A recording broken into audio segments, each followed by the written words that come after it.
Avant de... Ok. Un petit mot d'introduction pour resituer un peu l'atelier dans un contexte un peu plus global. Voilà, donc on travaille dans le cadre de ce chantier sur voilà, la création d'un référentiel du point de vente circulaire. Donc on a déjà eu une première séance sur l'éco-conception du point de vente avec Nespresso, une deuxième sur l'occasion avec Bricorama en octobre. Et aujourd'hui, on accueille Frédéric Moulin de Best Drive qui va nous parler recyclage. Et puis, la semaine prochaine, on a la semaine prochaine ou la suivante, non, la semaine prochaine, on a un Green Day autour de la circularité du point de vente. Voilà, qui résumera aussi un certain nombre des points qu'on a déjà pu voir là, depuis le début de ces différents ateliers. Et on finira en décembre avec un atelier autour de la location avec bocage. Voilà. Et donc, effectivement, l'agenda d'aujourd'hui, c'est d'abord Best Drive qui va nous parler de tout le travail qu'ils font, vraiment très, très intéressant, qui est à la fois un travail de recyclage, de réparation, voilà, voilà, sur les pneus et puis la façon dont ils en ont fait un vrai business model dans le travail sur les flottes de voitures, etc. Donc, ça sera vraiment intéressant. Ensuite, Benjamin qui nous parlera du jean Infini de 1083.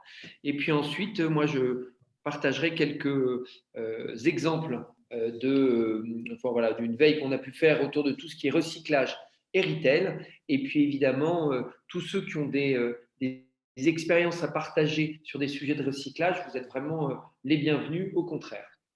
Voilà, donc on va commencer avec Frédéric qui va prendre la Très main. bien. Donc je vais arrêter le partage. Oui. Et je vais partager à mon tour. Exactement. Ça. Je vais partager l'audio aussi, sinon ça ne marche pas. Partager. Alors, je suis encore en train de partager. Donc voilà, là, je ne partage plus. Super. Du coup, je me suis mis en diaporama, tout le monde peut voir, c'est bon? Très bien. Super. Oui, super. Ok, très bien. Bonjour à tous. Donc, je m'appelle Frédéric Moulin.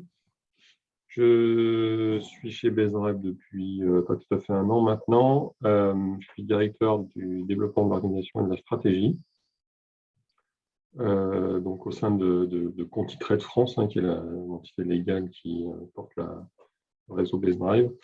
Best Drive est une société qui fait partie du groupe Continental, qui est un pneumaticien bien connu, mais pas que. Continental est aussi extrêmement actif comme équipementier automobile de première monte pour des équipements aussi bien autour du châssis, du freinage, de la conduite autonome, de la connectivité, du multimédia, de toute l'interface homme-machine qu'on a à bord maintenant. Voilà, et puis Continental, c'est aussi toutes les applications techniques autour du caoutchouc, comme des bandes transporteuses pour l'exploitation minière, des courroies, des systèmes de suspension. Enfin, c'est un groupe qui a un portefeuille de produits et de clients qui est extrêmement large, présent partout dans le monde, 36 milliards d'euros de chiffre d'affaires, pas loin un peu moins de 200 000 personnes. Voilà. Donc, au sein de Best Drive France, aujourd'hui, on voulait vous parler de Epichou.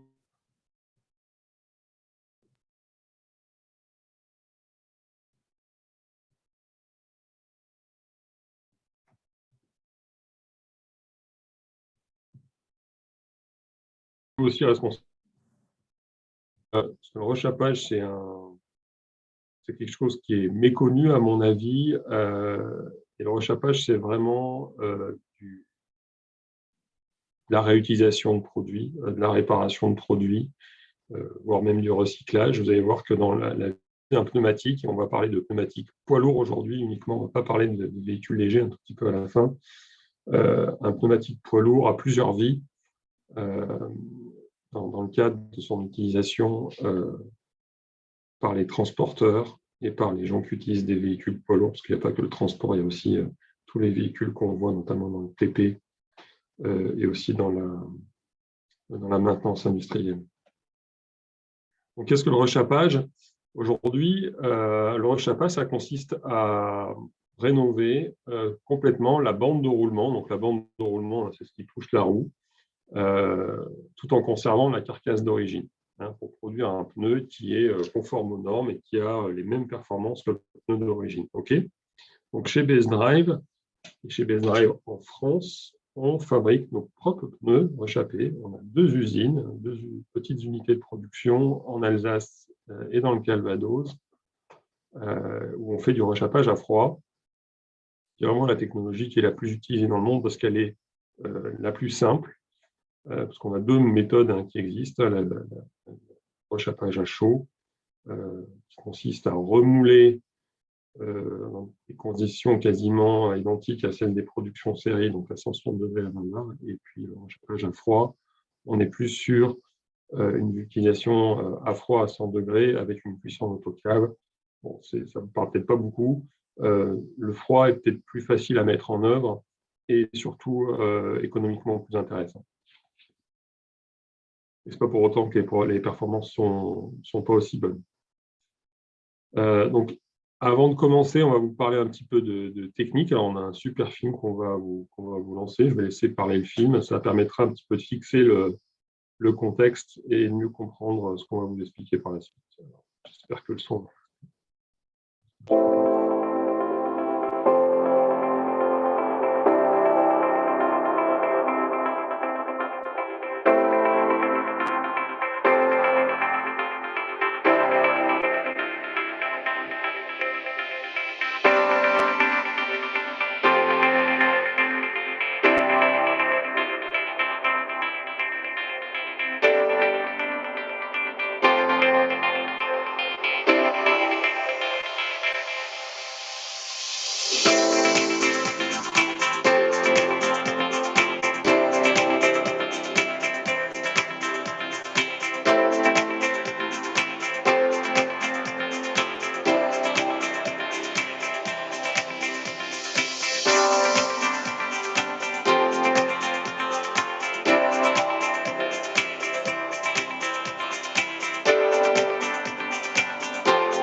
Voilà, très bien.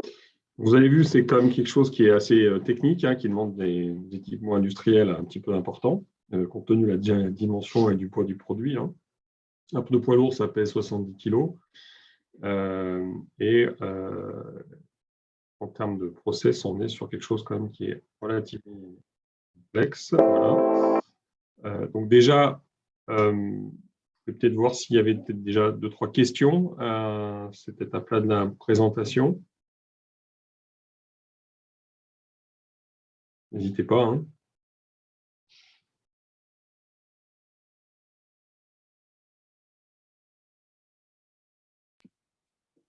Non, je pense, Frédéric, que vous Ok, pouvez continuer. Je ne suis pas je vais sûr que… continuer. Ouais. Alors, donc, qu'est-ce que ça représente chez nous, le rechapage en termes de chiffres déjà? Parce vous avez vu, on fait vraiment du reconditionnement de produits. On prend une carcasse existante qu'on collecte à travers notre réseau. Et ça, c'est extrêmement important, la partie collecte. Vous allez comprendre pourquoi. Mais grosso modo, un pneu qui est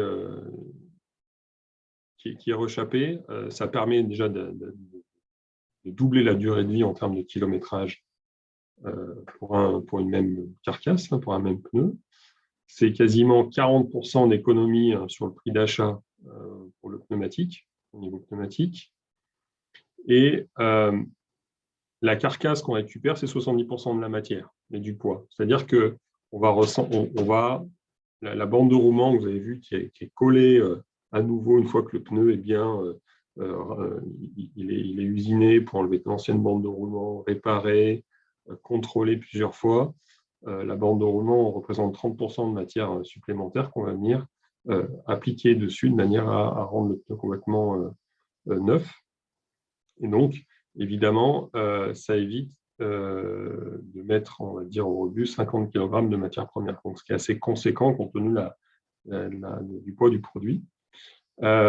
Pour le client, au global, ça lui permet de gagner à peu près 20% en termes de coût kilométrique par rapport à une paire de pneumatiques. Et comme vous le voyez, ce qu'on a commencé à faire dans le réseau, c'est que on essaye de communiquer un petit peu vers nos clients. Vous voyez, on a lancé ça courant octobre, où dans les agences, on a ce type d'affiche là, comme vous voyez à droite, où on voit le nombre, la masse en fait de matière qui a été reconditionnée ou qui a été intégrée dans ce cycle de recyclage. Donc là, on est à 4,8 tonnes pour une seule agence. C'est vrai que ça fait tout de suite des chiffres importants compte tenu de la masse des produits et ce n'est pas du tout négligeable. Ce qu'il faut savoir aussi, c'est qu'une fois que le pneu a été neuf, a été utilisé, recreusé, parce qu'on peut recreuser les sculptures une première fois avant d'avoir fini sa première vie, de rechapper, de recreuser, et puis vraiment à ce moment-là, de le mettre au rebut. Tout ce qui est rebuté est rebuté dans les filières appropriées. On travaille avec Aliapur, qui s'occupe de récupérer l'ensemble des pneumatiques récoltés par le réseau. C'est des produits qui sont valorisés notamment dans des centrales thermiques, souvent des cimenteries. Donc, vis-à-vis de nos clients, comment ça fonctionne? Puisque vous l'avez compris, ce qui est important dans ce business-là, c'est de pouvoir récupérer les carcasses. Donc, évidemment, notre capacité à récupérer les carcasses de nos clients est très, très importante. Donc, on a 3 cas de figure. Donc, on a une offre qui s'appelle All Inclusive, où là, on a vraiment un contrat avec le client où le client nous confie leur carcasse, ou un deuxième business model où on rachète les carcasses au prix du marché. Il y a un prix de marché pour les carcasses.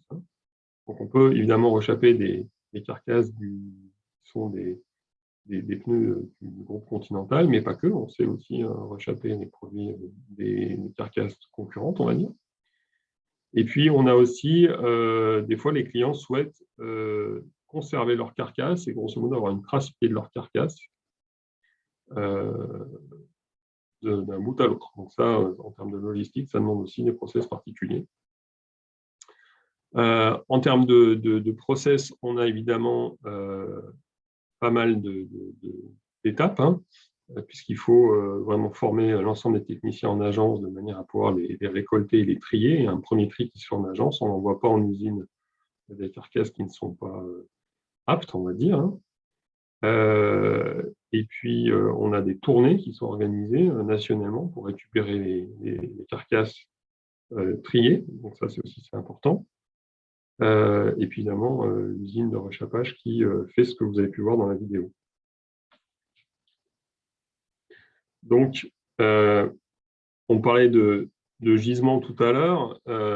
Donc, le gisement, c'est principalement notre réseau. La qualité des produits qu'on vend est extrêmement liée au tri qu'on fait en agence, comme je vous l'ai expliqué, et puis aussi aux inspections qui sont faites en usine. Et on vous a mis sur la droite, là, typiquement, le genre de choses qu'on n'accepte pas pour faire du rechappage. C'est des défauts qui sont assez visibles sur les photos de droite, là, comme vous voyez, ça paraît assez évident, mais à côté, là, vous voyez, on est sur des choses qui sont beaucoup plus petites. Là, c'est juste un petit trou dans la partie interne du pneu. Hein. Et puis là aussi, là, on voit, en fait, c'est un fil d'acier en fait, qui a été étiré et donc qui a été mis en contrainte. Et ça, c'est le genre de choses qu'on n'accepte pas pour une carcasse. Donc, c'est soit très, très visible, soit pas du tout. Je ne sais pas si vous avez vu pendant la vidéo, moment, on parle de chérographie. C'est de l'inspection, c'est du contrôle non destructif qui est fait avec des rayons X de manière à détecter typiquement ce type de défaut difficilement visible à l'œil nu. Voilà, pour vous donner une idée un peu de la technicité quand même qu'on a derrière. Avec, comme je l'expliquais tout à l'heure, la machine de contrôle rayon X, ici en étape 2, qui permet de radiographer le pneu. Donc on râpe l'ancienne bande de roulement pour calibrer le pneumatique et faire en sorte qu'il soit bien équilibré, parce qu'un pneu qui n'est pas équilibré, c'est un pneu qui vibre. On finit les réparations à la main. Il y a des trous, des choses qui sont acceptables mais qui doivent être réparées. Et puis, on applique la bande de roulement, qui est évidemment fabriquée par Continental. Toute la chimie du caoutchouc, la production de la bande de roulement, la production des cols de vulcanisation, évidemment, elles sont issues du groupe. Une cuisson avec, vous avez vu, une sorte de chambre à air qui vient recouvrir le tout de manière à pouvoir appliquer ça parfaitement. Et puis un contrôle final avant de l'expédier. Et comme vous le voyez, là, par exemple, on parlait de marque tout à l'heure, là, on voit une marque qui s'appelle Cormoran, qui est une marque de chez Michelin. On va changer la bande de roulement, mais on ne va pas changer la marque du pneu. On va juste écrire quelque part qu'il a été rechappé par Continental. Mais la carcasse d'origine, en tout cas tous les motifs qui sont dessus, sont conservés. Donc, même si on garde les motifs du pneu originel, on a une marque qui s'appelle ContiTrade. En termes de performance, vu qu'on utilise les mêmes caoutchoucs pour les bandes de roulement et les mêmes profils, on a les mêmes performances. Évidemment, on a aussi la même durabilité sur la route en fonction de l'usage du client, bien entendu, mais pour lui, ça ne change rien. Donc, en termes de process chez nous, on est quand même sur quelque chose qui est assez complexe au final, au quotidien, parce qu'on récolter sur un réseau, c'est pas si simple que ça, ça demande beaucoup de logistique, mais heureusement, on a beaucoup d'outils digitaux pour nous aider à avoir des process efficaces, qui nous permettent d'être rentables. Donc la formation est quelque chose d'extrêmement important. Je vous disais, la formation des techniciens en agence pour faire un tri adéquat est extrêmement important. Et comme on a quand même pas mal de turnover dans les équipes, il faut maintenir ça en permanence. On a un système d'étiquetage qui permet de garder la traçabilité. Vous avez vu, il y a certains clients qui veulent conserver leur carcasse, d'autres pas, mais il faut qu'on gère aussi cette diversité-là. On a un ERP commun dans toute l'entièreté du réseau, heureusement, et on a des outils avec des tablettes qui nous permettent justement de faciliter la tâche des techniciens. Et puis, on a tout un tableau de bord qui s'appelle Besteco, qui nous permet de répertorier l'ensemble des activités et de suivre nos indicateurs sur cette activité. En plus de ça, évidemment, intrinsèquement, on va réutiliser de la matière première, donc ce qui est intéressant. Mais au-delà de ça, en fait, le fait d'utiliser des pneus récharpés permet à nos clients transporteurs d'avoir accès à des certificats C2E. Des certificats C2E qui sont attribués donc, sous certaines conditions. Alors, le rechappage est un moyen d'en avoir, mais on peut aussi, un transporteur peut aussi en bénéficier en utilisant, par exemple, des technologies pour faire des économies sur le diesel, par exemple. Et donc, nos clients, en plus de l'avantage concurrentiel qu'a un pneu réchappé par rapport à un pneu neuf, peut aussi toucher un certain nombre de primes pour quand tu utilises des pneus réchappés. Et donc, évidemment, on va dire gagner en rentabilité.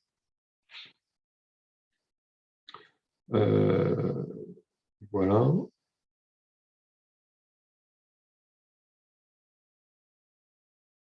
Donc, est-ce que vous avez peut-être des questions? On va peut-être les prendre à la fin. Mais peut-être pour conclure d'une manière un peu plus globale, le rechappage, c'est une activité qui est extrêmement courante en Europe et aux États-Unis chez Continental, hein, dans l'ensemble des réseaux. Mais globalement, au niveau de Continental, le rechappage est un des axes, évidemment, pour améliorer le bilan, on va dire, de développement durable de Continental au global, hein, qui s'est fortement engagé pour 2030 à avoir un bilan carbone quasi proche de zéro. Mais à côté de ça, par rapport à l'utilisation des matières premières, on a des engagements assez forts, déjà de continuer à travailler pour utiliser un maximum les pneumatiques qu'on met sur le marché, ou les matières premières issues des pneumatiques. Hein. Et puis, à côté de ça, on travaille aussi beaucoup sur la réutilisation des matières recyclées, qui sont soit en provenance, on va dire, de nos pneus, mais pas que. En ce moment, ça a été beaucoup communiqué là, dernièrement. On essaie d'utiliser beaucoup de polypropylène, issus notamment de tous les plastiques recyclés, issus des bouteilles, par exemple, pour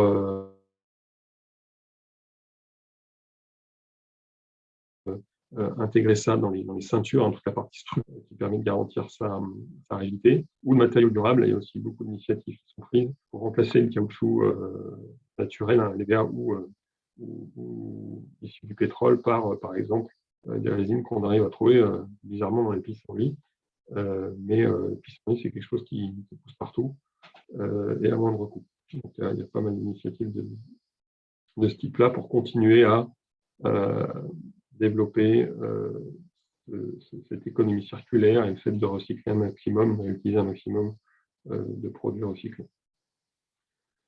Donc, qu'est-ce que ça veut dire aussi pour nous au niveau de Best Drive en France? Donc, c'est vrai que le rechappage, on en fait depuis assez longtemps chez Best Drive, mais en 2021, on a vraiment travaillé pour se structurer beaucoup mieux, pour être beaucoup plus efficace sur la partie logistique, sur la partie récolte, sur la partie commerciale, pour mieux le valoriser chez nos clients, comme vous avez pu le voir.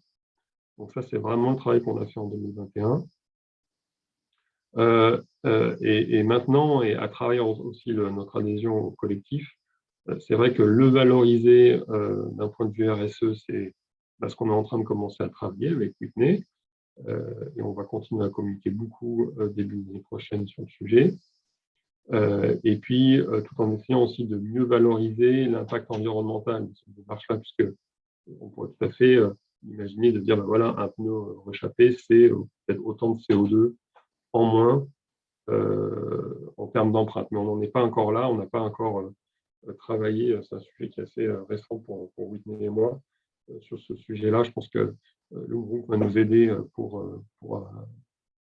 mieux estimer ces impacts et ce qu'on va essayer de faire l'année prochaine. Donc, voilà. Merci beaucoup. Je ne sais pas d'un point de vue timing ce que ça donne. C'est parfait. Prendre... Et alors, Frédéric, moi, j'avais une première question. Qu'est-ce qui empêche de faire ça aussi pour les particuliers? C'est quoi? C'est le prix de l'opération? Il n'y a pas de. Alors, il y a en France, on a donc le pneu rechappé véhicule léger existe. Nous, on a donc il reste une usine en France dans la Loire qui fait du pneu rechappé, qui s'appelle Black Star. C'est des produits qui sont référencés donc chez Best Drive, hein, parce qu'on ne vend pas que des pneus chez Continental. Chez Best Drive, on offre toutes les marques, une grosse partie des marques premium et on va dire milieu de gamme dans nos agences, hein, pour laisser le choix aux clients de la marque qu'ils souhaitent. Et Black Star est référencé chez nous. C'est-à-dire que si un client particulier ou même une flotte de véhicules légers ou véhicules utilitaires demande des pneus rechappés, on sera capable de lui fournir, bien évidemment. À côté de ça, on a aussi un projet de loi qui est passé il y a quelques années maintenant, qui va obliger l'administration d'intégrer une part de pneus rechappés dans leurs appels d'offres. Donc, il y a vraiment... le pneu rechappé avait très, très mauvaise presse on va dire, fin du XXe siècle. Mais la qualité, l'amélioration de la qualité aidant, on est vraiment en train de revoir, puis le contexte aussi évidemment, on est en train de revoir cette technologie, revenir sur le marché. Et je pense qu'il y a une certaine appétence aussi des clients, que ce soit des clients pro que des clients particuliers, et on peut échapper. Bah, c'est sûr que au moment où l'occasion explose partout, à partir du moment où il n'y a pas de, je dirais, de crainte sur la sécurité, on se dit qu'il y a un boulevard parce qu'à la fois c'est une solution économique plus durable, donc effectivement elle a beaucoup de sens. Puis en plus, c'est des choses qui sont faites localement. Ça Ouais, aussi, exactement. on est vraiment sur on avait vu, sur une dimension complètement nationale, avec des circuits logistiques qui sont optimisés. Donc, ça, c'est aussi un volet assez intéressant de la démarche qu'on a. Et ça, c'est vrai, la dimension locale et réparation, en plus, elle est effectivement très, très porteuse aussi en termes de discours. Ok, non, ben, donc c'est possible, c'est pas très développé, mais c'est possible et on n'est pas à l'abri que tout d'un coup, voilà, ça se redéveloppe au niveau aussi du pneu particulier. Alors, pour répondre à la question de Nadège, oui. Il y a beaucoup d'enseignes qui offrent du pneu rechappé. Alors maintenant, on parle moins de rechappage parce que ça avait eu une mauvaise presse passé un temps, on parle de pneus reconditionnés, mais c'est exactement la même chose.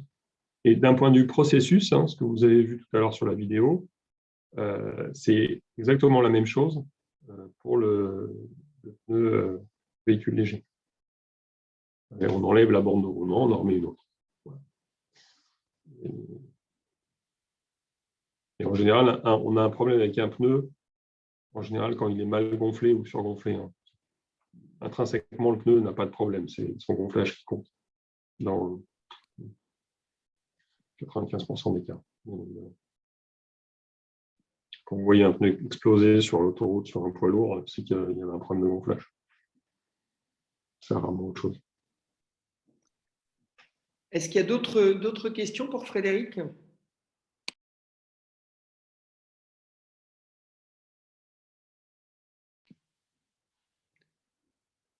S'il n'y a pas d'autres questions, on va passer. Un grand merci, Frédéric. Merci à vous. C'était vraiment. Voilà. Et puis surtout, à nouveau, ce qu'il y a d'hyper intéressant, c'est de voir comment tout d'un coup un acteur structure. Voilà, tout un processus industriel. Et c'est parce qu'à un moment, vous réussissez à l'industrialiser aussi que ça a un impact, quoi. Voilà. Et puis on voit tout le savoir-faire technologique qu'il y a derrière. Et puis, comme vous disiez, aussi l'emploi que ça crée localement. Enfin, ça a énormément de vertus. Et il ne faut pas négliger aussi le travail de pédagogie qu'on fait au niveau des transporteurs, qui est extrêmement important. Parce à l'instar de la question qui a été posée, il faut aussi rassurer. Donc le travail de qualité, de l'inspection, faire en sorte que on montre au client qu'en effet, il peut compter sur notre produit et le service qu'on livre derrière, parce qu'on gère les parcs de pneumatiques pour nos clients aussi. Je ne l'ai pas mentionné, mais ça, c'est pas inhérent au cyclage, c'est pour tous les qu'on installe. Il y a un gros travail de pédagogie qui a été fait chez les clients. Évidemment, les retours qualité qu'on a sont extrêmement importants pour continuer à convaincre et à les pousser dans cette direction. Et puis, c'est un moyen de fidélisation, mine de rien, qui est extrêmement important. Bah oui. Et pourquoi ? Une fois qu'on commence à recycler les carcasses du client, on a beaucoup plus d'adhésion, on le tient mieux. Ouais, excellente, effectivement. Non, mais c'est intéressant aussi, effectivement, cette logique puisque je reprends vos carcasses, de fait, ça devient aussi très vertueux à ce niveau-là, quoi. Exactement. Okay. Et ça a demandé un gros travail de recherche et développement pour développer cette solution? Non, la technologie en soi n'est pas vraiment nouvelle. C'est plus la mise en œuvre d'un point de vue organisationnel qu'on a fait beaucoup évoluer ces derniers temps. D'accord. Au niveau en interne et aussi la démarche commerciale. Comme quoi, ça ne tient pas que à la technologie, en fait. Après, il faut aussi beaucoup d'outils en interne et en externe pour faire en sorte que ça grandisse. Super. Bon, ben, merci beaucoup Frédéric, en tout cas, vraiment Merci Frédéric.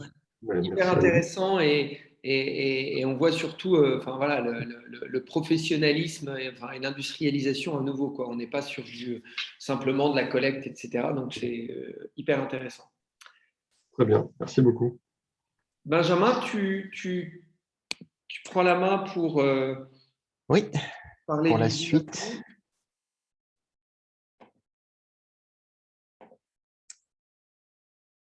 Hop. Tac. C'est bon, tout le monde voit bien mon écran? Très bien. Super. Bon, moi, je vais vous parler rapidement du coup de 1083, qui est du coup une entreprise qui fabrique des jeans, des t-shirts, des vestes et des chaussures, qui a été fondée du coup en 2013 par Thomas Hurier. Il s'est lancé du coup via un financement en crowdfunding pour pouvoir lancer du coup son activité avec l'objectif de recréer un jean 100% français en utilisant du coup les savoir-faire locaux. Donc pour ça, voilà, l'objectif c'était de relocaliser la fabrication en France, relocaliser la distribution dans les centres-villes et développer des filières et des produits réellement respectueux de l'environnement. Du coup, pour développer son jean, il s'est associé avec des entreprises de tissage en France, comme les tissages de Charlieu, par exemple, également avec des entreprises dans les Vosges qui existaient encore. Pour les chaussures, c'est plutôt dans la Drôme avec à Romans-sur-Isère, où il a pu se rapprocher du coup de compétences existantes pour développer des chaussures françaises. Voilà, du coup, pareil sur tout ce qui est tissage, teinture, voilà, tout ça est fait en France. Et le nom de l'entreprise 1083, en fait, vient de la distance qui existe entre les deux villes les plus éloignées en France. Donc, je crois que c'est Menton et une ville en Bretagne. Voilà, puisque du coup, l'objectif, c'est que votre jean, votre t-shirt, votre chaussure soit fabriquée à moins de 1083 km de chez vous. Donc, voilà un peu l'objectif de l'entreprise et ils se sont beaucoup développés ces dernières années. Et je vais vous parler du coup un peu plus spécifiquement de ce qu'ils ont fait pour développer justement des filières et des produits respectueux de l'environnement, notamment sur le réemploi, puisque c'est la thématique qui nous intéresse ce matin. Donc, ils ont développé en fait trois concepts intéressants. Ils ont travaillé sur le recyclage avec la création de boucles infinies. Donc, je vais vous présenter juste après ce que c'est. Pareil, ils ont travaillé sur le surcyclage de tissus déclassés. Donc, les tissus déclassés, c'est des tissus qui, pendant qu'ils sont en production, il y a un défaut qui se fait, une zébrure qui est mise au milieu du rouleau et malheureusement, voilà, l'intégralité de la bobine est obligée d'être déclassée. Et aujourd'hui, peu de gens en veulent. Et eux, ils ont travaillé avec une entreprise pour développer une solution qui permet de réutiliser ces rouleaux. Et pareil, du coup, ils travaillent aussi avec quelqu'un pour travailler sur la réparation pour prolonger la durée de vie. Donc, je vais vous montrer un petit peu tout ça. Donc, ils ont travaillé pendant 3 ans. Ils ont fait un vrai travail de R&D pour arriver à un jean 100% recyclé, 100% recyclable et consigné. C'est ça aussi, du coup, un petit peu la différence. Comme on parlait tout à l'heure avec Frédéric de l'importance d'avoir un approvisionnement matière et la collecte qui doit se faire, et ben, du coup, pour eux, ils ont mis en place du coup, la consigne pour inciter les clients à ramener du coup, le jean qui est fabriqué. Donc, ce jean est fabriqué avec un fil en 100% en polyester recyclé, qui est fabriqué donc, avec des déchets de plastique marin et des anciennes bouteilles plastiques. Donc, pour ça, ils se sont associés à une entreprise espagnole. Donc oui, ce n'est pas tout à fait en France, elle est à 80 km de la frontière française. Donc, elle s'appelle Antex en Espagne. Voilà. Et donc, c'est avec eux qu'ils ont développé ce fil en polyester pour pouvoir fabriquer leur jean. Le tissu est antibactérien. L'avantage, en fait, c'est pour éviter de trop nombreux lavages. Donc, ce qui est toujours pareil, hein, dans une optique d'économie circulaire, ça évite la consommation d'énergie et d'eau pendant la phase d'utilisation du jean, qui est une des phases les plus polluantes dans son cycle de vie. Et ça évite aussi du coup le rejet de microparticules de plastique dans les eaux usées et donc in fine dans les rivières et les océans. Voilà, puisqu'il faut savoir qu'à chaque lavage, il y a des microparticules de vêtements, donc que ce soit de coton ou de plastique, c'est du polyester qui finissent dans les eaux usées. Et pour continuer et faire connaître aussi un petit peu donc, ce fil et ce tissu vertueux, ils se sont associés avec d'autres marques. C'est une des forces aussi du coup de 1083, c'est qu'ils essayent vraiment de créer un écosystème de marques françaises qui essayent du coup de relocaliser la production en France. Et donc, du coup, ils n'hésitent pas à s'associer avec d'autres entreprises pour développer les solutions respectueuses de l'environnement. Et quand je vous disais aussi que le jean est à 100% recyclable, c'est-à-dire que même les boutons et les étiquettes sont fabriqués en polyester. Comme ça, il n'y a vraiment aucun souci pour pouvoir recycler le jean. Et la consigne, en fait, c'est 20 € de consigne. Donc, quand la personne rapporte ensuite le jean, il reçoit 20 € pour pouvoir en racheter un autre. Le jean part dans une usine pour être désassemblé et refaire du coup un nouveau fil de polyester qui servira de nouveau à faire des jeans qui seront vendus par 1083. Donc d'où voilà, l'idée d'infini, c'est que vraiment on a une matière et qu'on continue de l'utiliser en continu. Du coup, ils se sont associés avec la marque Oupal, qui fabrique beaucoup de vêtements justement en tissu recyclé. Et avec eux, du coup, ils ont fabriqué une veste qui est pareil, du coup, avec le même tissu infini dont je vous ai parlé juste avant, qui servait pour les jeans. Là, il sert à faire une veste, donc toujours en polyester, 100% recyclé, 100% recyclable. Et elle est également consignée. Donc, pareil, du coup, avec une consigne de 20 € sur la veste pour inciter le client à la rapporter ensuite en magasin. Et l'idée, en fait, vraiment d'avoir cette consigne, c'est de s'assurer aussi, du coup, d'une filière d'approvisionnement pure, entre guillemets, où voilà, ils n'ont pas besoin d'aller faire tout un travail de désassemblage sur d'autres vêtements pour récupérer uniquement le polyester. Là, ils savent qu'ils ont un produit qui est 100% polyester et ils peuvent du coup le recycler à 100%, ce qui leur fait bien sûr un gain de temps et d'énergie. Ils ont également travaillé avec le site français. Donc pareil, hein, une entreprise qui a voulu relocaliser la production textile en France, donc eux plutôt sur tout ce qui est sous-vêtements, donc chaussettes et caleçons boxers. Et avec eux, du coup, ils ont développé un maillot de bain. Pareil, toujours avec ce même tissu en polyester et aussi avec une consigne sur le maillot de bain. Voilà, toujours le même fonctionnement. Ils ont également travaillé une autre gamme. Du coup, là, ce n'est pas avec le tissu infini, mais ils se sont associés du coup avec la Fédération nationale des sapeurs-pompiers pour pouvoir recycler leurs uniformes et également les lances à incendie. Donc, pour ça, ils récupèrent les anciens uniformes qui sont ensuite du coup envoyés dans une entreprise qui s'occupe de désassembler les différentes matières de l'uniforme. Ensuite, ils sont envoyés du coup dans une usine voilà, pour pouvoir être éco-conçus, effilochés, en refaire un fil, etc. Ensuite, derrière, du coup, c'est retricoté pour faire un nouveau produit. Donc, ils ont développé pull, gilet, bonnet, écharpe. Et avec les ceintures, avec les lances à incendie, pardon, ils en ont fait des ceintures.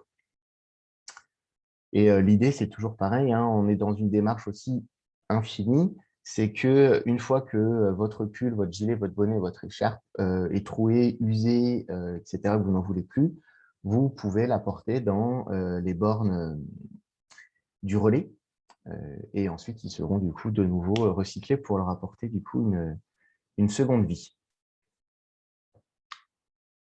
Voilà, ils ont également du coup travaillé sur tout ce qui est le surcyclage.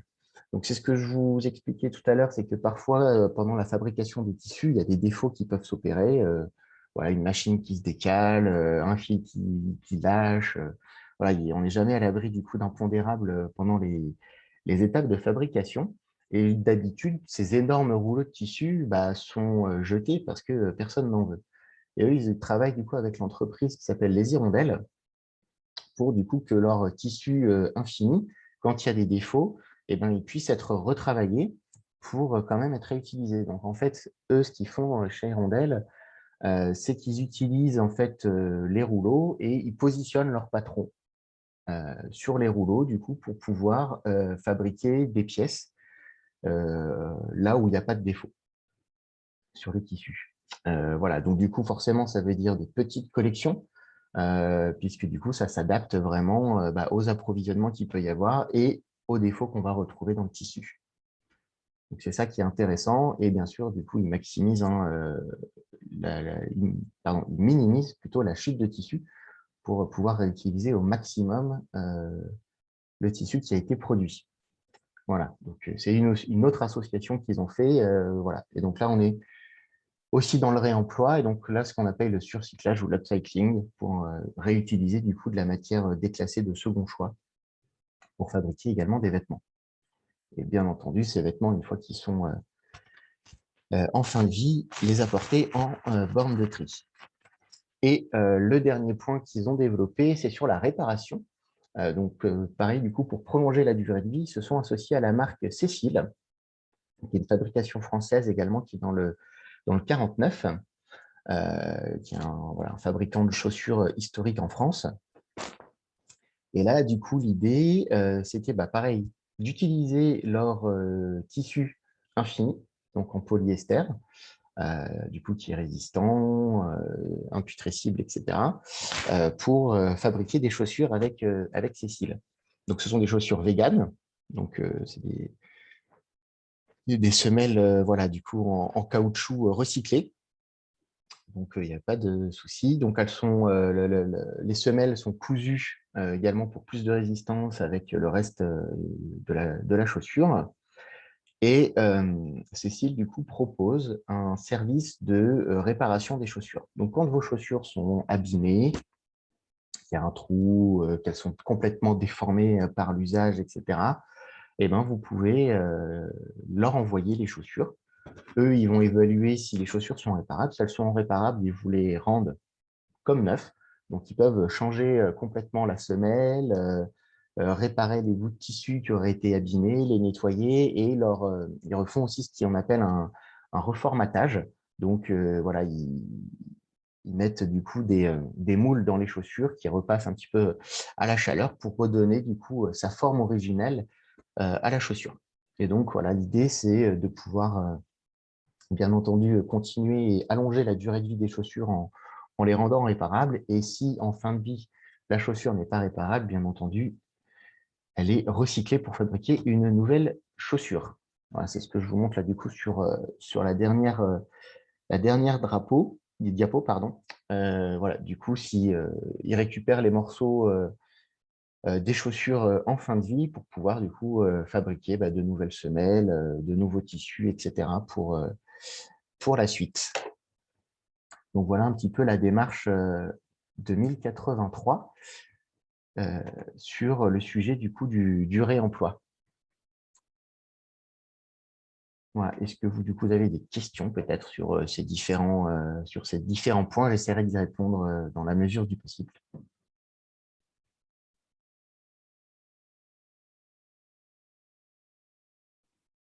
Est-ce qu'ils ont déjà un retour sur la quantité de produits qui leur sont retournés ou ils n'ont pas encore de visibilité? Moi, c'est ça qui me... Oui. m'intéresse. Alors, du coup, ouais, pas de souci. C'est un produit qui a été lancé en 2019. Donc, ils n'ont pas énormément de retours encore, mais il y a à peu près aujourd'hui, ils ont récupéré 30% des jeans qui ont été vendus. Voilà. Après, ça ne veut pas dire que les autres pourcents, ils ne les récupéreront pas. C'est juste peut-être qu'ils sont encore en bon état et qu'ils n'ont pas été rapatriés. Ça fait beaucoup, 30% pour un jean 2 ans. On ne va pas les utiliser tous à la même vitesse. Exactement. Voilà. Après, ça dépend. Par exemple, moi, je sais que j'utilise, j'ai 2 jeans dans ma garde-robe et du coup, tous les 2 ans, je suis obligé de les changer.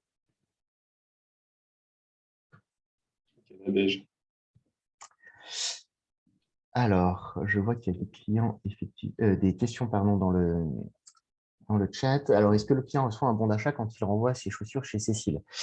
Alors non, du coup, quand il renvoie ses chaussures chez Cécile, il reçoit en fait quand il veut les faire réparer. Le process est qu'il prend en photo du coup les chaussures. Cécile évalue du coup s'ils peuvent les réparer ou pas. Dans tous les cas, le client reçoit un bon pour pouvoir envoyer gratuitement ses chaussures chez eux.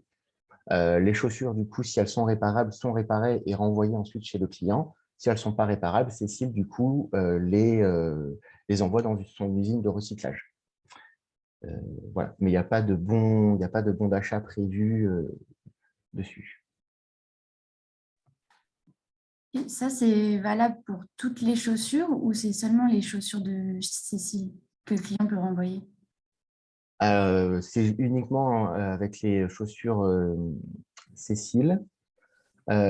Pour toutes les chaussures, je crois que c'est Eram qui propose aujourd'hui un service de bichonnage des chaussures pour pouvoir du coup justement les réparer, les nettoyer et vous les rendre. Donc, il y a ça qui est possible aussi. Et est-ce que le client reçoit aussi de quoi faire son colis? Il me semble qu'il reçoit une boîte. Je ne sais plus. Parce que je sais que le client reçoit une boîte qui est réversible et qui peut réutiliser en boîte déco, etc., qui est jolie.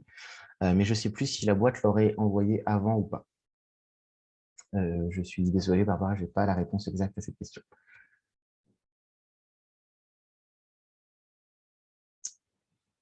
Est-ce qu'il y a d'autres questions sur le sujet?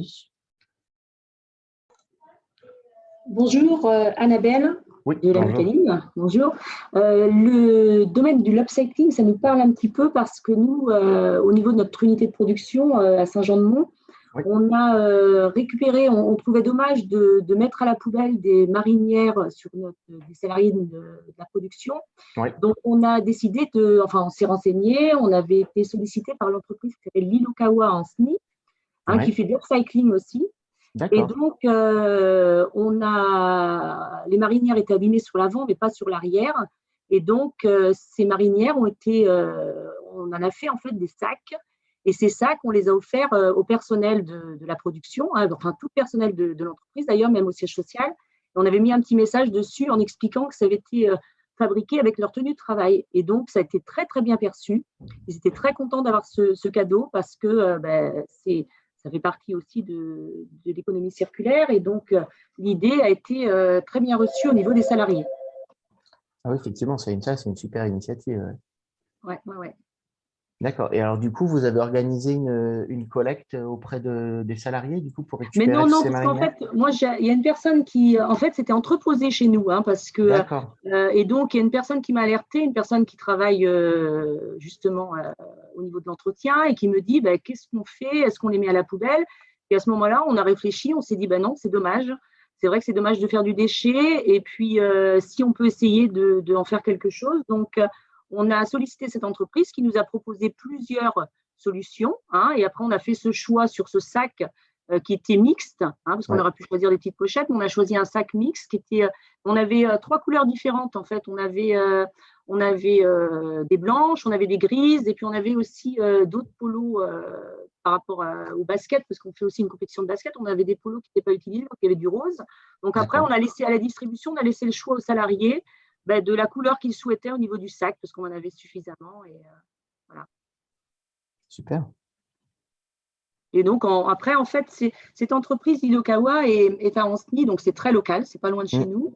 Et en plus, ils sont fabriqués, ces sacs, par des couturières qui sont en insertion professionnelle. C'est des personnes qui faisaient autre chose, qui ont décidé de se reconvertir au niveau. C'est un tremplin pour trouver un autre travail derrière. Donc, c'était vraiment.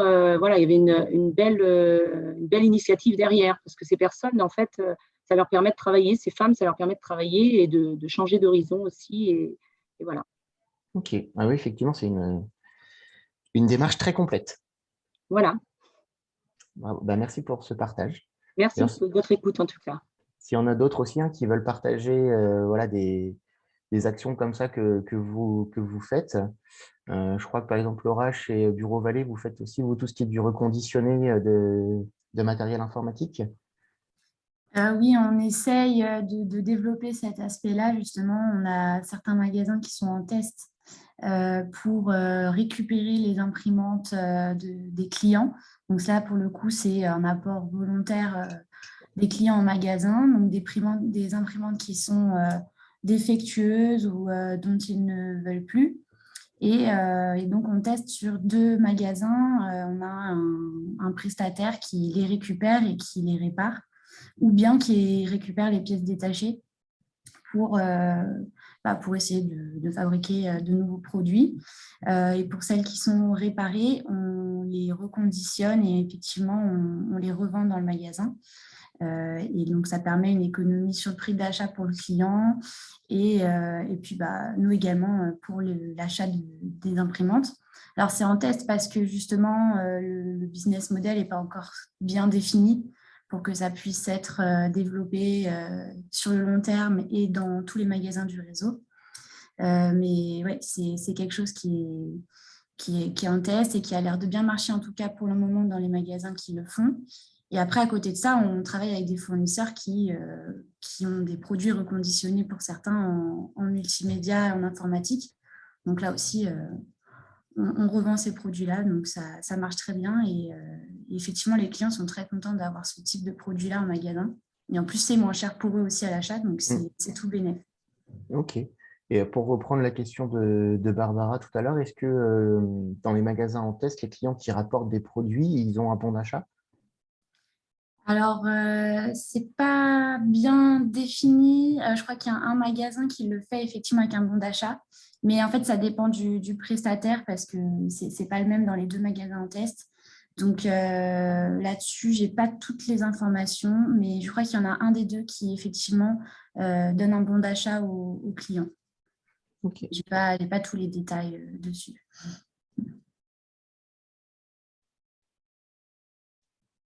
Super.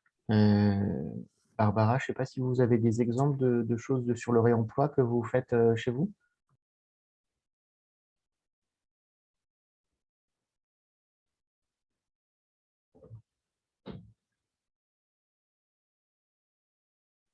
Ok,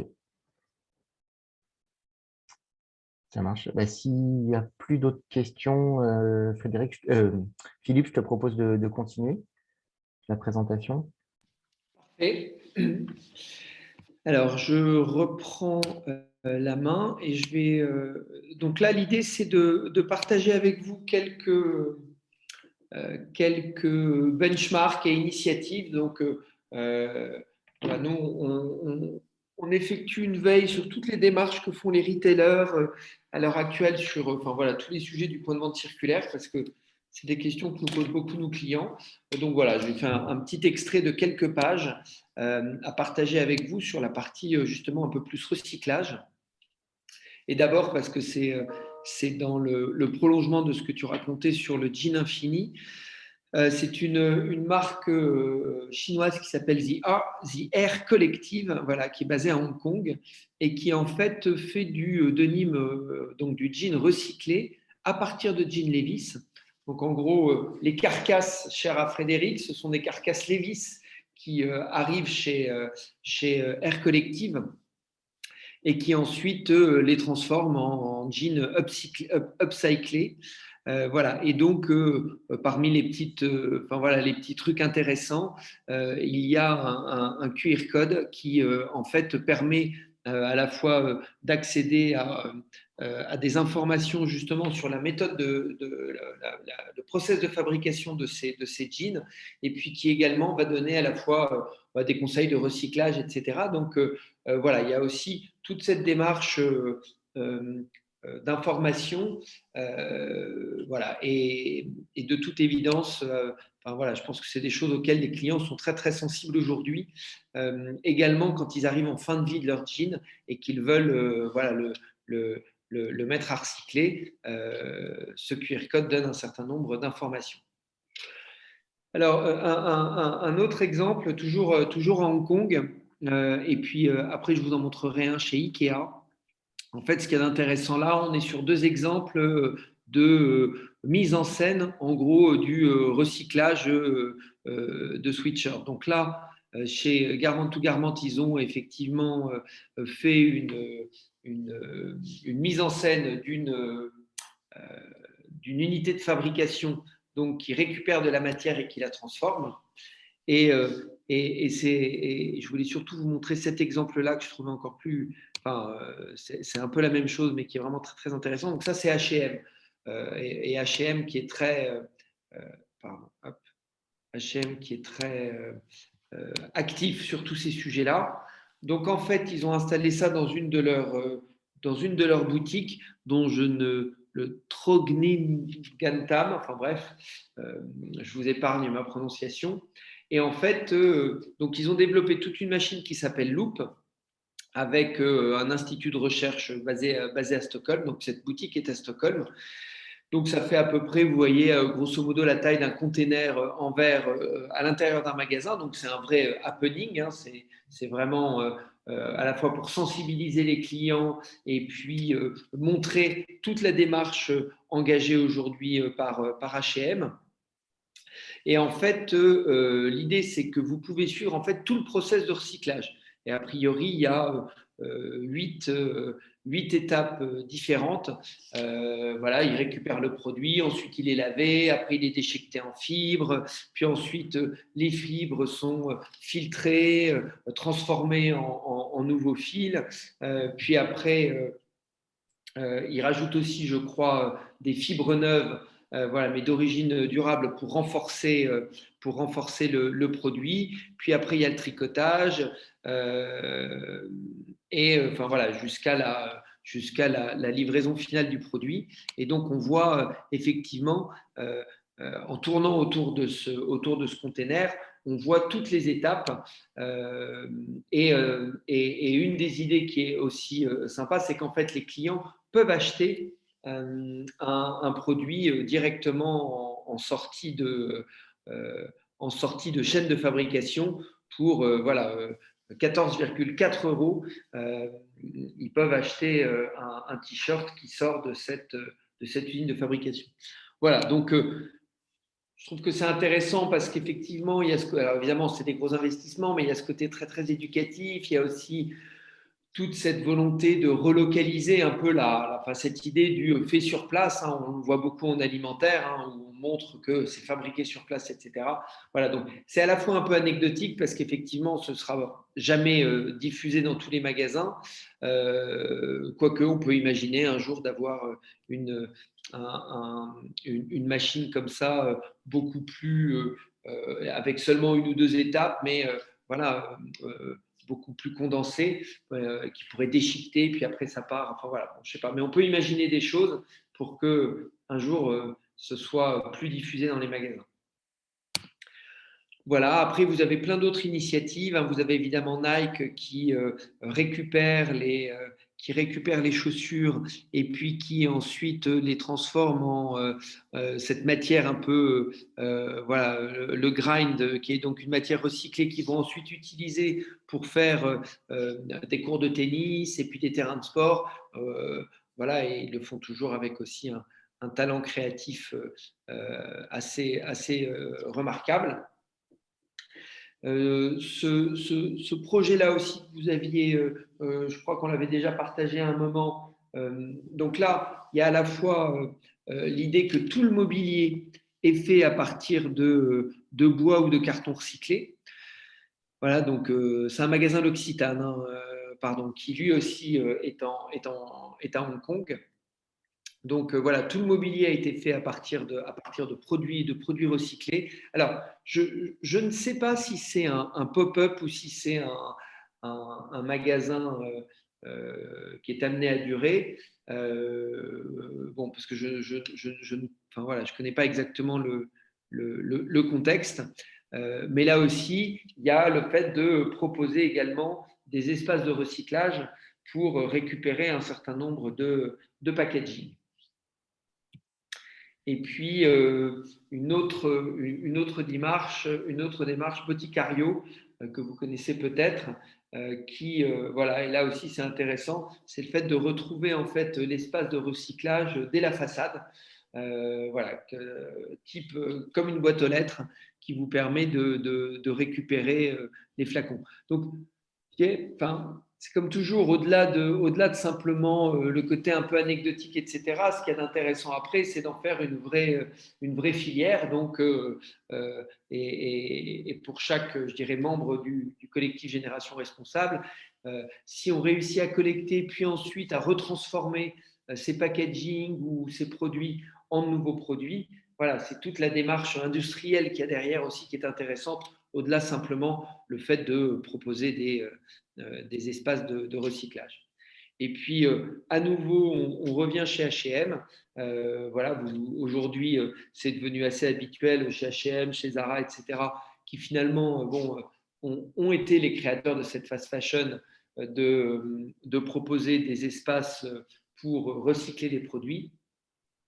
Voilà, et on l'a vu aussi chez Nespresso. Enfin voilà, donc vraiment, je pense qu'aujourd'hui, chaque retailer doit, d'une certaine façon, proposer ce genre de service. Ça montre une démarche. Et puis après, voilà, ça peut aussi devenir pour vous un gisement pour, voilà, pour refaire de nouveaux produits. Et puis, je dézoome un petit peu avec la démarche que H&M a fait à côté, enfin, Boulevard Haussmann, à côté des Galeries Lafayette, où ils ont vraiment créé tout un espace qu'ils ont appelé l'espace Tech Care, tout un espace pour s'occuper des produits, avec un espace donc, de collecte de vêtements. Donc à nouveau, hein, c'est la même démarche que celle-là, mais là l'espace est beaucoup plus important, beaucoup plus vaste. Voilà, et puis à nouveau, là aussi c'est très bien travaillé. Donc c'est aussi évidemment un acte de communication. Et puis il y a également, parce que finalement l'un ne va pas sans l'autre, donc tout d'un coup on développe toute une série de services. Il y a un espace où vous pouvez personnaliser, faire broder vos vêtements. C'est ce qu'on voit là au fond. Et puis, un espace réparation, retouche.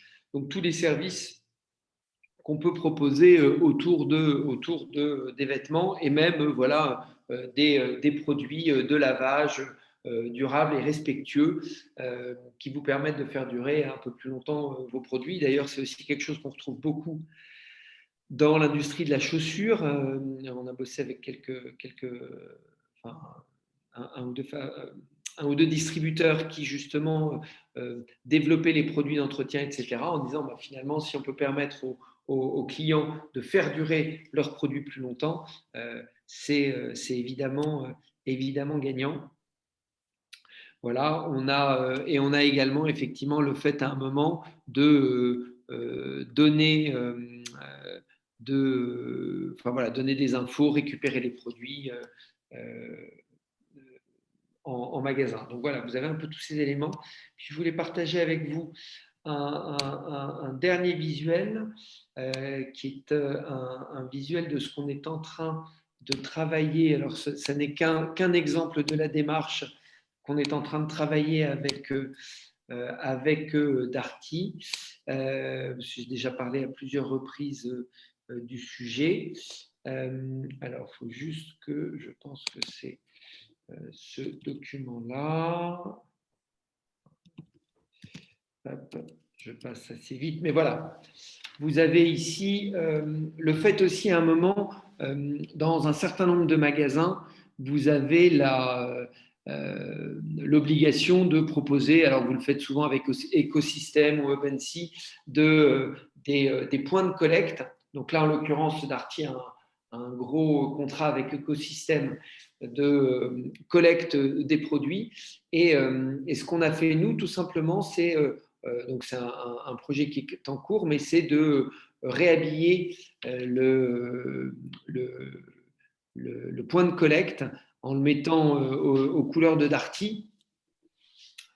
Voilà, là c'est encore plus parlant, en le mettant aux couleurs de Darty, en rappelant que Darty est aussi, avec Fnac, c'est aussi le premier collecteur de France. Et finalement, non pas de traiter ces espaces de recyclage dans un fond de magasin un peu sordide et moche, comme ça arrive parfois, je ne sais pas, je n'ai pas ici des photos de l'existant, mais c'est un peu ce qui se passe dans beaucoup d'enseignes, mais d'en faire vraiment un point visible et fort, parce que vous avez plein de clients qui arrivent avec un vieux grille-pain foutu ou un vieux sèche-cheveux, et finalement, voilà, à un moment de dire, c'est une vraie démarche chez Fnac Darty, et d'ailleurs derrière il y a une partie des produits qui peuvent être réparés et remis dans le circuit, comme nous l'avait montré Bricorama la dernière fois avec le réseau Envie. Voilà, je pense que c'est aussi des démarches qui sont intéressantes. C'est pas grand chose en soi, mais entre voilà, des containers qui sont pas visibles, mal positionnés, mal entretenus, et puis un espace beaucoup plus qualitatif qui devient vraiment aussi une prise de parole de l'enseigne, je pense que là, il y a une démarche qui est quand même beaucoup plus intéressante et beaucoup plus riche pour les retailers. Voilà un petit peu les exemples que je voulais partager avec vous. Il y avait Philippe, il y a une question du coup dans le chat. Je peux regarder.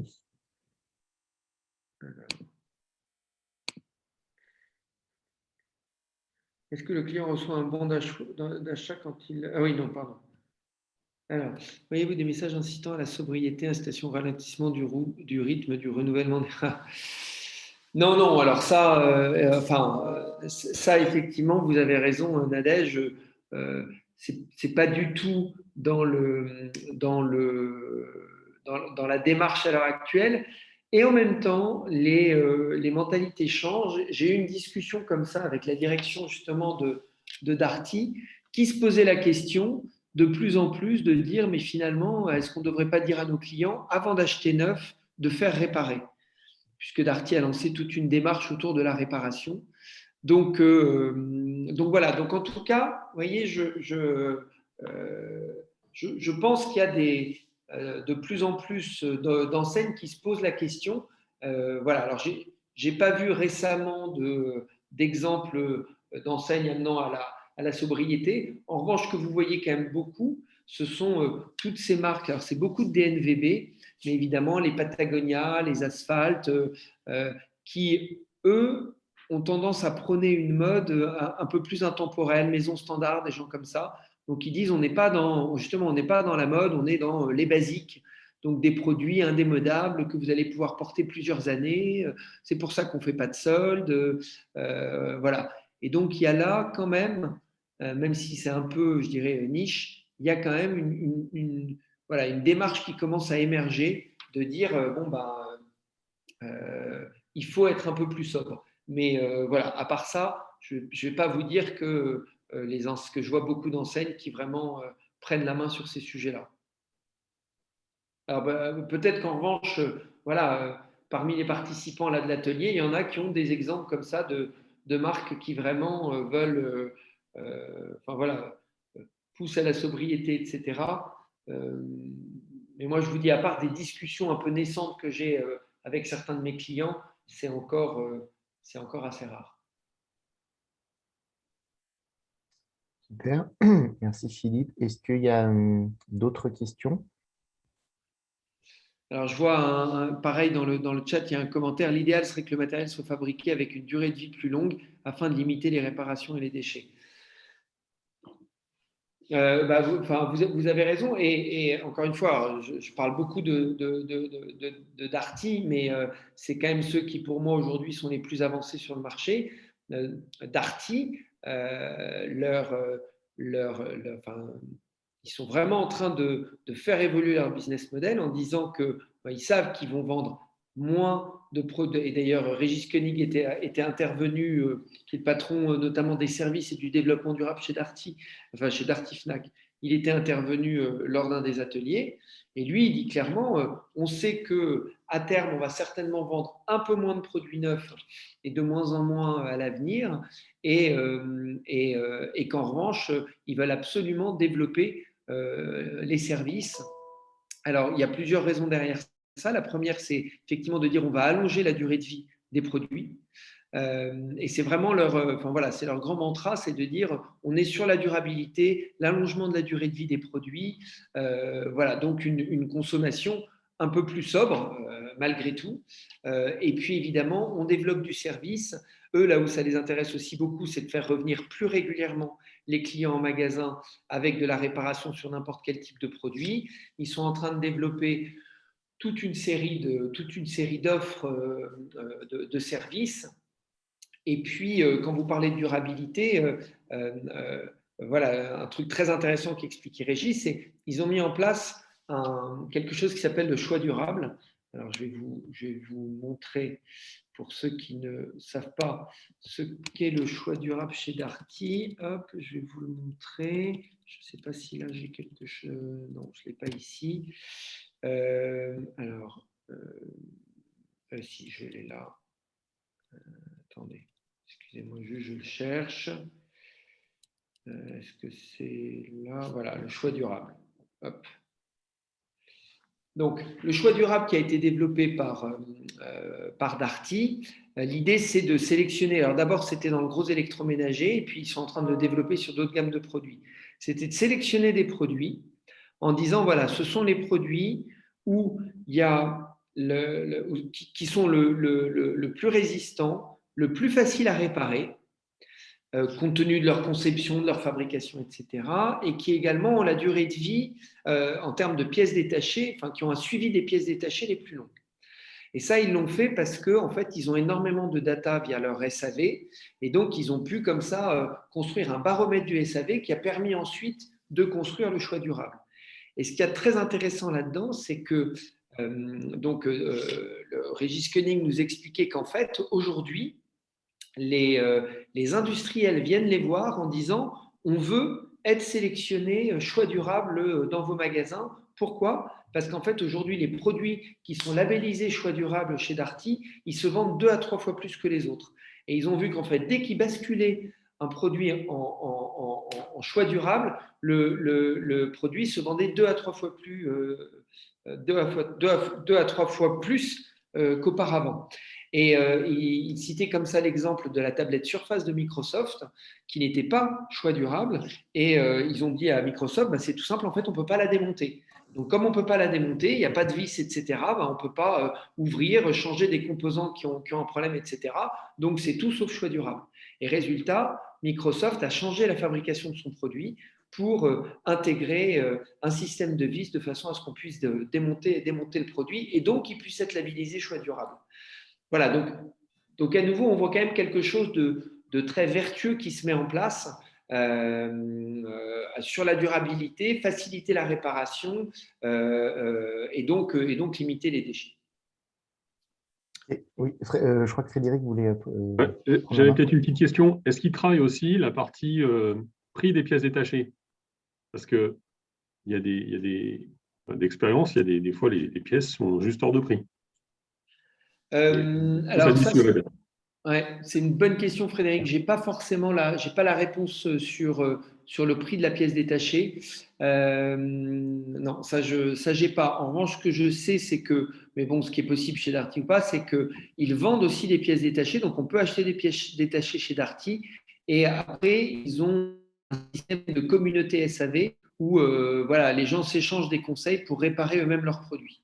Voilà, mais j'ai pas d'idée sur le prix des pièces détachées. Bon, mais j'imagine que c'est certainement effectivement des produits sur lesquels ils doivent marcher fortement.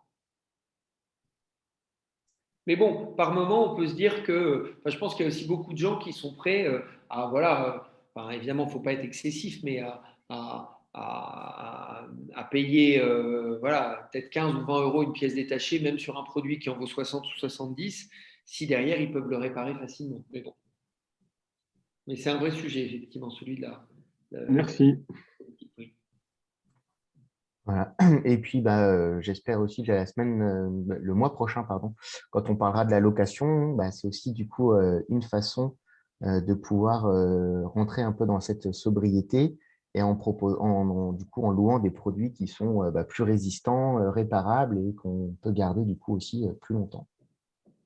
Oui, et puis c'est effectivement la différence entre l'économie de la propriété et puis l'économie d'usage. Donc c'est vrai que c'est aussi un élément de réponse. Parfait. Alors, est-ce que vous avez d'autres questions? Oups. Pas d'autres questions. OK. Écoutez, merci à tous pour votre Merci à tous. Un grand merci participation. Pardon, vas-y. Non, j'allais juste conclure en donnant un petit peu les prochaines dates de nos rendez-vous. Le 18 novembre, donc le jeudi 18 novembre, toute la matinée, on a un Green Day justement sur le commerce circulaire, où du coup, on vous parlera avec Philippe un petit peu justement des grandes idées qu'on peut retenir de tous les ateliers qu'on a réalisés sur le sujet pour l'instant. On vous présentera aussi du coup le livre blanc qu'on a travaillé autour justement du point de vente circulaire avec les interventions d'experts qu'on a sollicitées. Donc notamment, il y aura la Fédération des entreprises de la beauté qui seront présentes. On aura Refashion, qui est l'éco-organisme sur le textile. On aura également la Fédération Envie, qui travaille sur tout justement ce qui est réparation de matériel électrique et électronique. Et on aura également l'Institut du commerce, qui travaille beaucoup en ce moment sur tout ce qui est réemploi et vrac. Voilà, qui présenteront aussi du coup ce qu'ils font sur le sujet. Après, on a mardi 23 novembre, on a la deuxième séance de notre atelier sur le reporting RSE et les ODD, avec du coup là un focus beaucoup plus objectif de développement durable avec le Global Compact France. Le 30 novembre, on aura un atelier également sur les achats responsables pour pouvoir justement créer une fiche action sur le sujet afin de permettre aux commerçants et au personnel dans le point de vente de parler aux clients d'achats responsables et de les conseiller dans leur acte d'achat. Et pour finir, le 7 décembre, on aura notre dernière séance sur le référentiel du point de vente circulaire avec l'allocation, avec Bocage, du coup, qui interviendra sur le sujet. Voilà, un petit peu pour les derniers ateliers d'ici la fin de l'année. Et puis après, on vous présentera bientôt un nouveau programme pour 2022. Parfait. Merci à tous. Merci à Frédéric en particulier pour son intervention du début de l'atelier. Et Frédéric, si c'est possible, je pense que Benjamin récupère la présentation et les vidéos parce que voilà, je pense que c'était vraiment intéressant de pouvoir peut-être le repartager à l'occasion. Donc voilà. Encore il n'y a pas de souci. On vous envoie ça. Super. Dès la semaine prochaine, vous pourrez retrouver le replay avec du coup les présentations sur notre site internet. Génial. Voilà. Merci à tous. Merci beaucoup. Merci, au revoir. Et bonne journée à tout le monde. Merci, au revoir. Au revoir.